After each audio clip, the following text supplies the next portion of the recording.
we're a little division of Wildfire at the moment, but we're branching out, and plan right now is actually to go to the forum in February. Let me find out where those tickets are.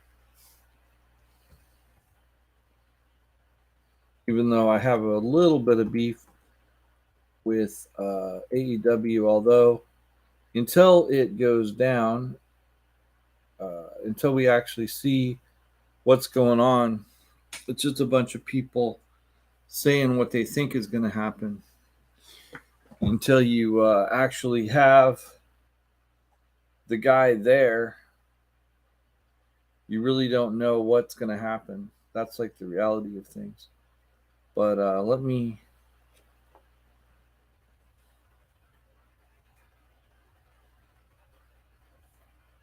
find these tickets here.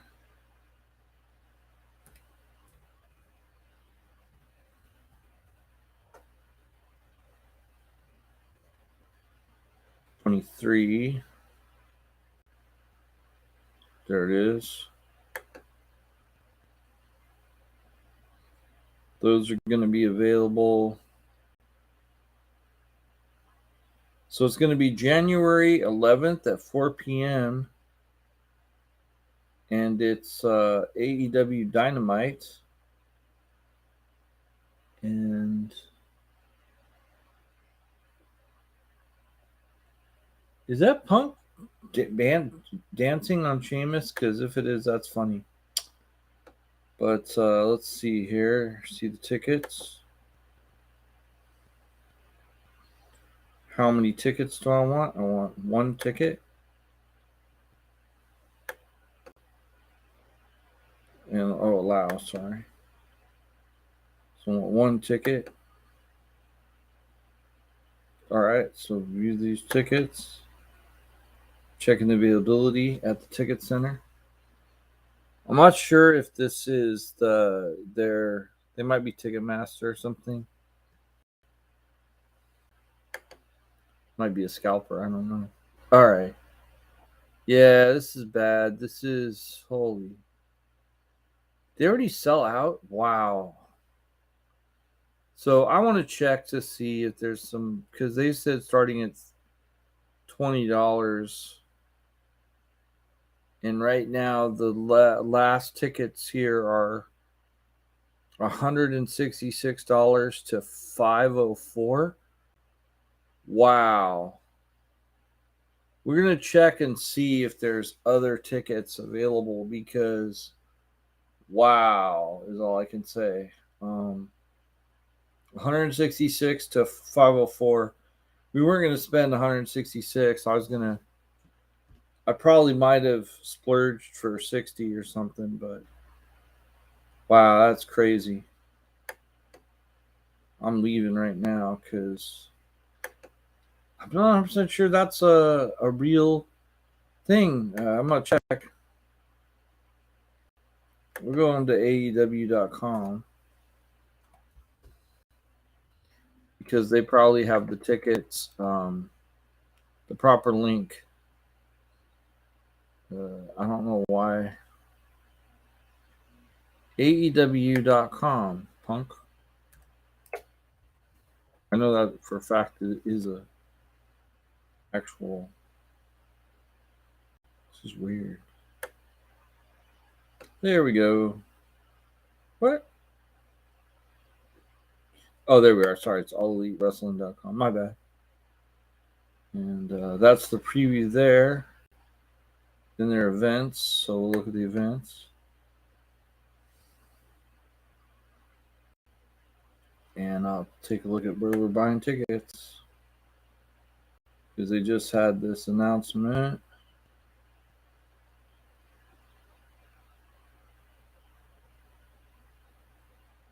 Oh, Final Battle, December 10th. Wednesday, December 14th.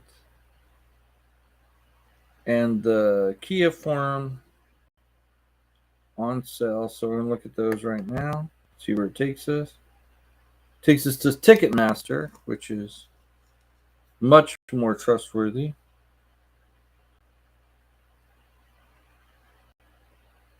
Oh, okay. So there might not be.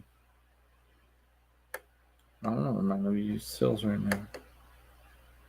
17 hours. Let's see. Seat map.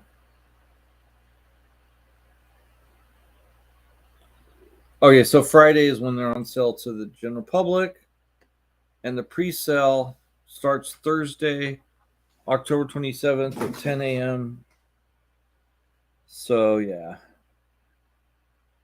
so they're not even for sale, and that one company is acting like they've got $100 tickets for some reason. All right, well, we'll check that out. We'll be back. I'd love to give a little bit of back coverage for AEW, so that'd be pretty cool. So just to let you know, what I'm talking about is that AEW tickets for the Great Western Forum, now the Kia Forum, are for January 11th. I think it's January 11th. Let me check. Yeah, January 11th, 2023 are going on sale tomorrow, or not tomorrow, Friday, with a pre-sale tomorrow. I'm not sure how pre-sales work. If you know and you want to let me know, go ahead. And that's at the forum. I'd like to cover that, but I don't know. Getting home would be like I'd really rather it be at Staples. I'm sorry, at Bitcoin, the Bitcoin company, or I don't know what the name of that company is, but that's the company. So that's the AEW tickets, and could be cool, but who knows what they're gonna have from then? I don't know. It's we're of course on here at 4:08, and in about 22 minutes, you'll be able to go get your snacks and all that before we have AEW start up, and it's kind of cool being on Wednesday because we're able to cover wrestling before that's a little bit more lively because Raw is always a drag in a lot of times. But we should probably start with Superstar of the Week, and I did not have one prepped, so we're gonna go old school because I didn't have an idea. So I don't know. Now I got to think here. It's pretty bad. I don't think we've ever done this one, so we're going to do this one. Been on the news. Been kind of talked about a lot, so we'll see here. And we're trying to get a little bit tighter than Wikipedia, but right now, that's what I'm doing. Robert Rudolph Remus, born August 27, 1948, best known by his ring name, Sergeant Slaughter, is a voice actor and retired American professional wrestler who's currently signed to WWE in the Ambassador Program. From late 1970s to the early 1980s, Slaughter had success in the National Wrestling Alliance, American Wrestling Association, and the World Wrestling Federation. He won the World Wrestling Federation World Heavyweight Championship and headlined WrestleMania 7 in 1991. Slaughter also captured the NWA United States Heavyweight Championship twice. He is a WWE Hall of Famer, inducted as part of the class of 2004 as Sergeant Slaughter. Remus became known for his dark sunglasses, his campaign hat, and his Vietnam War era military fatigues. In the 1998 in the 1980s, an alternate version of the Sergeant Slaughter character was incorporated into the G.I. Joe: The Real American Hero toy line, as well as its animated series and comic books. The gimmick of Sergeant Slaughter is that of former U.S. Marine who fought in the Vietnam War. Remus himself never served in the military. This has caused controversy because at times Remus has talked about military service while seeming to be speaking as himself. So yeah, I could see how that would be an issue. And in the world of GI Joe, his DNA was used for Serpentor. So that's something. But if you're, I guess that's more of a gaming fix thing. But I'm gonna share it anyway. So there we are. Let's see. Trying to get me. Trying to get 275 from me for Wikipedia, but I don't know. My money is kind of locked up right now, so I don't know if that's going to happen. But I definitely will contribute to Wikipedia at some point in time. It's probably not today. Sergeant Slaughter held numerous regional titles early in his career and experienced his second major success in the National Wrestling Alliance, capturing the NWA World Tag Team Championship with Don Carmody in 1982. During the late 1970s, Remus worked the American Wrestling Association territory under mask as Super Destroyer Mark II and managed with manager Lord Alfred Hayes, whom he dismissed and replaced with Bobby Heenan, leading to a feud between the two managers with Hayes as the babyface. As two managers go to war. I'm guessing they probably use their wrestlers to fight with that. That would make the most sense. World Wrestling Federation. He then signed with the WWF and was pushed as a villainous character between 1980 and 81. Slaughter wrestled in the WWF under the guidance of the Grand Wizard. He very quickly rose to the status of number one contender on the strength of the Cobra Clutch, challenges where he would seat wrestlers in a chair in the ring and apply the hold, offering $5,000 to anyone who could break it. He'd eventually face Bob Backlund for the World Wrestling Federation Heavyweight Championship across the WWF territory in 1980, earning 2 or 3 main event matches. In most markets, Slaughter was the only WWF-based challenger not to do the honors for Backlund in MSG. Backlund defeated him at the Meadowlands, but never in the Garden. Slaughter then engaged in a feud with Pat Patterson, which stemmed with Slaughter calling Patterson Yella and offering him $10,000, double the usual amount, to try and break the Cobra I'll be able to say it someday. Cobra Clutch. Patterson accepted on television and was escaping from the hold when Slaughter released it and put a beat down on Patterson, starting a hot feud with culminated in an alley fight in New York's Madison Square Garden between the two that is widely regarded as the best hardcore match of the kayfabe era. Then he was in the National Wrestling Alliance from 1981 to 1983. He joined the NWA, mainly wrestling for its flagship territory, Jim Crockett Promotions, in October of 81. He took part in the tournament to determine the NWA United States Heavyweight Champion. He defeated Johnny Weaver, Jay Youngblood, and Rick Steamboat in the tournament to win the vacant title. He would hold on to the title for over 7 months before losing the title to Wahoo McDaniel in May of 1982. In September of 82, Slaughter and partner Don Knuckle were awarded the NWA Tag Team Championships, claiming title victory over Antonio Inoki, who, as you know, just passed away. And I turned away because I just hit my basket with my foot, and it just almost, it was just louder than really it made a mess of. But,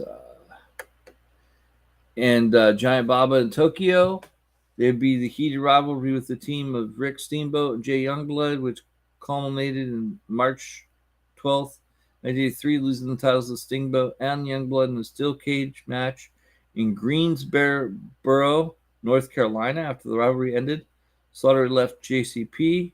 During this period, he also toured Germany and Australia for the Catch Wrestling Association twice, unsuccessfully challenging CWA World Heavyweight Champion Otto Wands. And then he came back to the WWF 1983-1984. He returned to the WWF in March of 83 and again took on the Grand Wizard as his manager. He immediately targeted Backlund, who is still the reigning WWF World Heavyweight Champion. Slaughter turned up the feud another notch when he attacked Backlund at a television taping. Backlund was in the process of completing the Harvard step test before Slaughter beat him repeatedly with his riding crop, leaving bruises on his back. Although he won several matches by disqualification, Slaughter was never able to win the title from Backlund. In early 1984, Slaughter's career took off after he turned face and defended America's honor against the hated Iron Sheik. Slaughter and Iron Sheik engaged in many matches throughout the year, culminating in a boot camp match that took place before sold-out Madison Square Garden. That summer, however, with the emergence of Hulk Hogan as the WWF World Heavyweight Champion and lead face within the company, Slaughter left for the AWA on Vince McMahon DVD. Slaughter said he was fired by McMahon in Toronto after no showing an event in protest of McMahon's refusal to give him 6 weeks of paid vacation. Other interviews with Slaughter and McMahon have revealed that Slaughter left the company more over a dispute that emerged due to the WWF not allowing Slaughter's role in the G.I. Joe toy line. At the time of the departure, Slaughter was easily the second biggest face in the company, surpassing Jimmy Snuka and even Andre the Giant, and his popularity rivaling that of Hulk Hogan's. Sports editor and columnist Lou Friedman wrote of Slaughter's popularity in the wake of the face turn in August of 95. Talk about your overnight sensation. Slaughter had been wrestling for 10 years, and suddenly he was hotter than Dwight Gooden. I don't know what that's a reference to. So, and it looks like he returned again, and he returned as an Iraqi sympathizer. Remember that run? That run was kind of sad because he was like the bad guy. But I guess that happens sometimes. So that is Sergeant Slaughter. And I'm going to go through the week, but I'm just pretty much going to go cherry pick through the things that happened.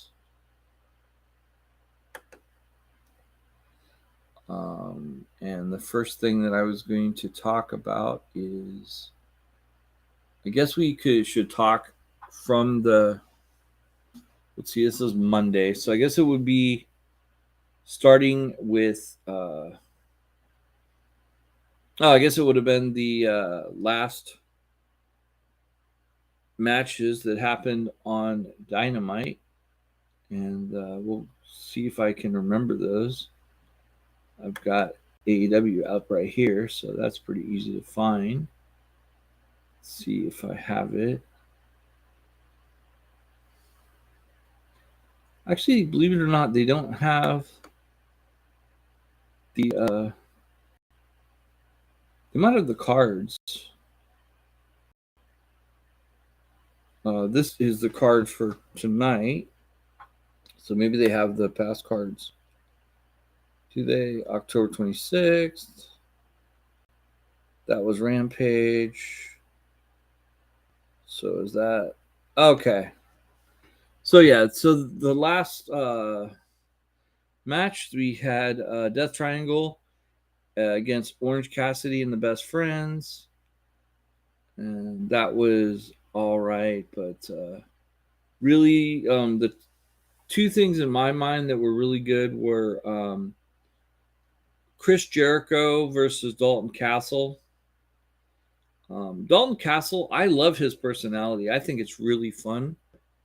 The first time that I saw him, he's got like 8 guys that dress up in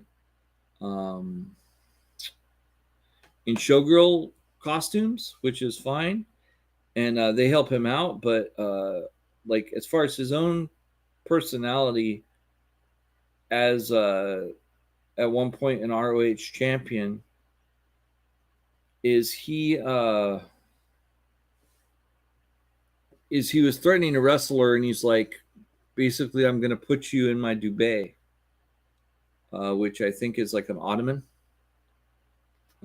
or a couch or something like that. So he's kind of got that gorgeous George vibe to him,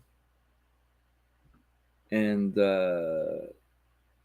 I think he is kind of like an openly gay character, but at the same time, he's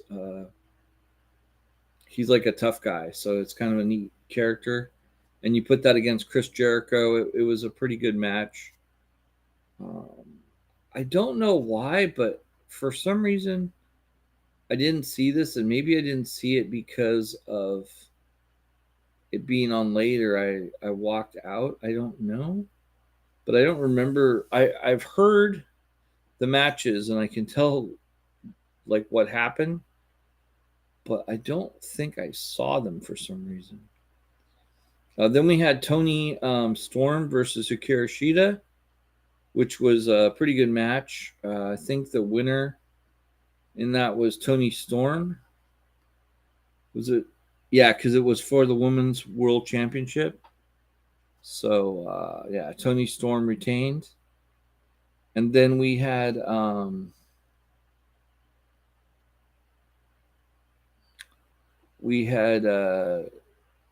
the main event was John Moxley versus Hangman Page for the World Championship, and that's the one where there was a clothesline that happened at the same time that Hangman was doing a he was doing his normal flip from the ropes, the not the dead eye, but the and he got clotheslined by Chris Jericho and didn't land right for some reason, and so he received a concussion and was knocked out. So that was like a big thing that happened last week. The other really big thing that happened was MJF cut a really awesome promo. So that is what you need to know about that episode. And then you had the SmackDown episode, which trying to think. Well, that did have the debut of or no, that had yeah, that had the Bray Wyatt um basically talking to himself and the audience, and that was kind of a cool thing, except for there was like background music, which a lot of people thought was kind of strange. And I think there was also a match between, I don't know, it wasn't really a super exciting one. And then Rampage, I think the big thing about that Rampage, and actually I have that as the next item on the wrestling news, so I can actually find it here. And that was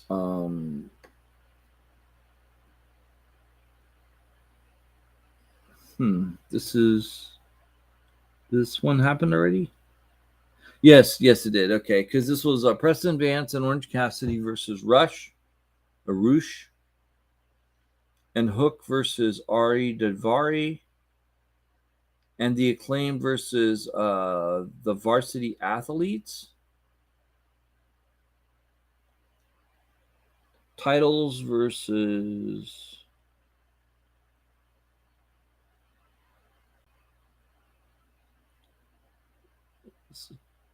so they put their titles on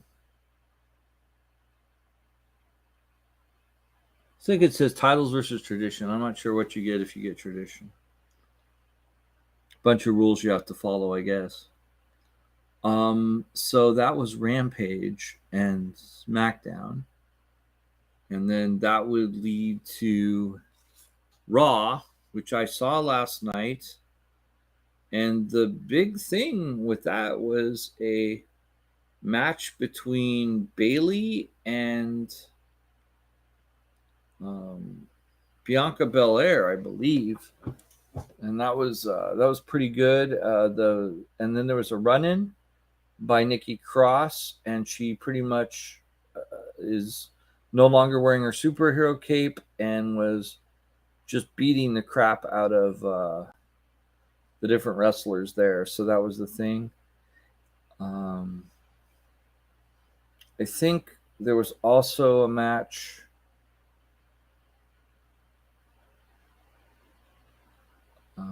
I think it was. Oh yeah, Miz or Johnny Gargano was like taunting the Miz. It was different, but it's still drug. That's the thing with Raw is it is 3 hours, and pretty much everybody agrees that a wrestling show shouldn't be 3 hours. But let's talk about tonight's match before you go and get your popcorn sandwiches or whatever it is that you want to eat before the matches.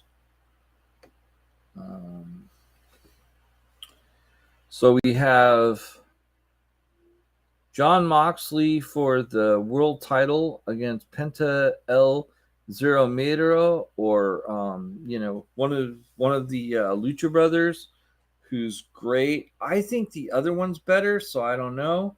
We're also going to see FTR versus Swerve in Our Glory with Keith Lee and Swerve Strickland. But FTR is the best tag team in the world, so that should definitely be good. And then we're going to have Chris Jericho versus Claudio Castagnoli.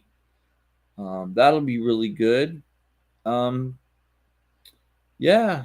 And then I think we're going to have Bryan Danielson. Looks like Bryan Danielson versus Sammy Guevara. MJF is going to do a great promo. It looks like it's going to be a good match. I think the weakest one, it looks like to me, is going to be Rio versus Jamie Hayter, just because Rio being a Joshi wrestler is, I don't know, just sometimes the way she wrestles. And Hayter's got so much size on her, but I've seen Rio wrestle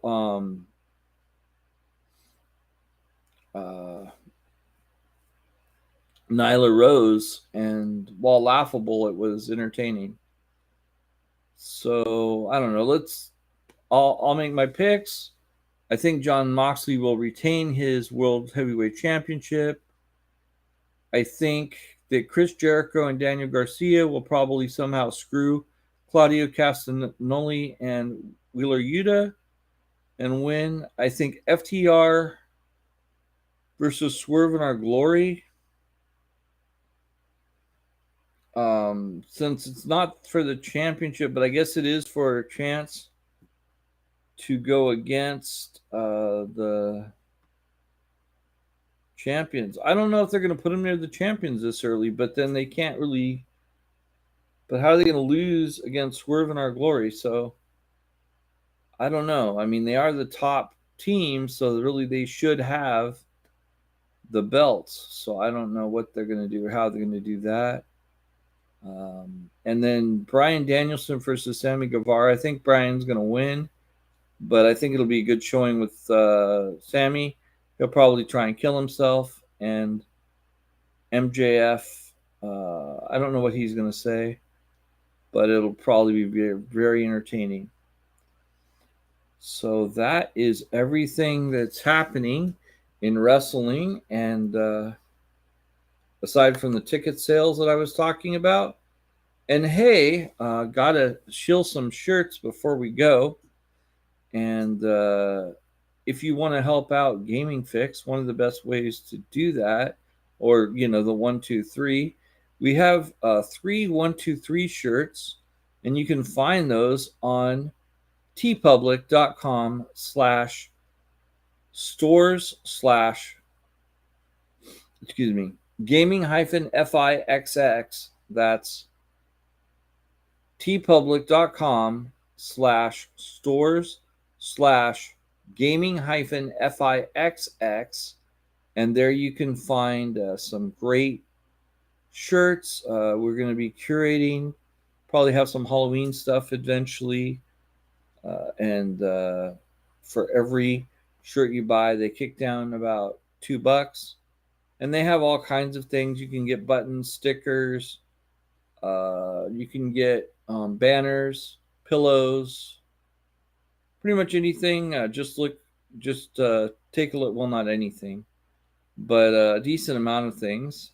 So take a look at those, and we really appreciate it. And thanks for tuning in. And this was the 123 on the